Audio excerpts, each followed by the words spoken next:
Samsung UE65HU7500 is the first of the company's 2014 4K TVs to enter our testing rooms. We like it so much we're giving it the full 5 stars. We've not done that with a 4K TV before.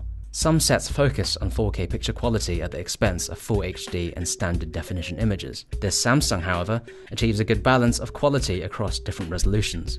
The 4K picture is easily one of the best we've seen since we started reviewing 4K TVs. 8 million pixels are put to good use, even with all the processing modes and filters turned off. It's impressive how much texture is afforded to everything, from rose petals to BBC newsreaders' eyebrows. Edges are sharp and well defined, the image is clean and crisp, and we struggle to find any hint of picture noise.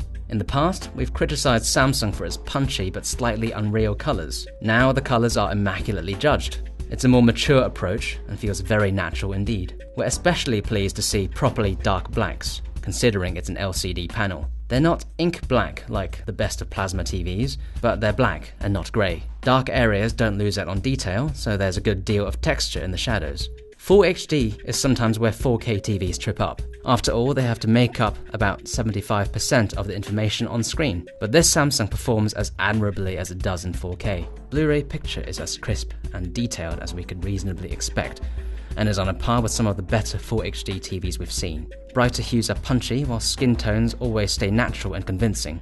If we look closely enough, it is possible to pick out hints of grain, but sitting back and watching like normal people, we never get the sense that it's an upscaled HD picture. Standard definition is clearly blurrier and noisier as we would expect. There's also a slight instability, but it's still a surprisingly strong performance considering the TV is making up about 90% of the picture. This is the level of DVD performance we'd expect if we were watching a regular HD TV. Even the sound is pretty good. The Samsung doesn't have the detail and weight of the massive built-in speakers that some Sony TVs have, but it's perfectly listenable. The sense of scale is decent, and tonal balance is good enough that it never sounded thin or harsh. Samsung's smart interface has been updated for 2014, and it's a slicker affair than it was last year, if not hugely different.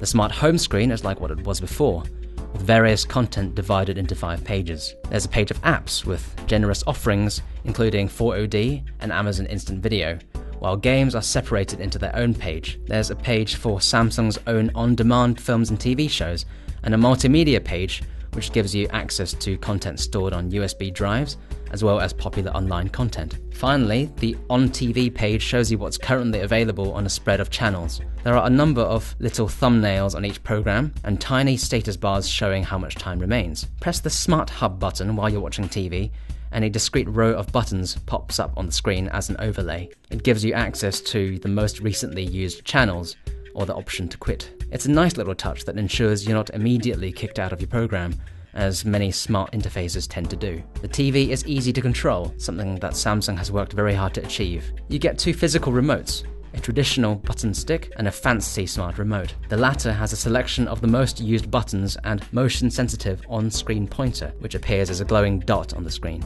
It's very responsive and great for making selections, a lot better than last year's camera-based, hand-waving antics. The build quality is pleasing. It's solid and weighty without being too heavy. There's also the Samsung Smart View 2 app, available free on iOS and some Android devices. It does everything the normal remotes do, but also turns your smartphone or tablet into a second screen, where you can change channels without affecting the TV's picture. We're very pleased by this Samsung. It's got a whole bunch of shiny features, including a neat new interface, and it looks great too. But most importantly, the video performance is strong across 4K, HD, and SD resolutions. It's a TV that we can imagine ourselves using day to day, and that's what really counts. Samsung has set the bar high for 4K TVs in 2014, and we can't wait to see how its competitors respond.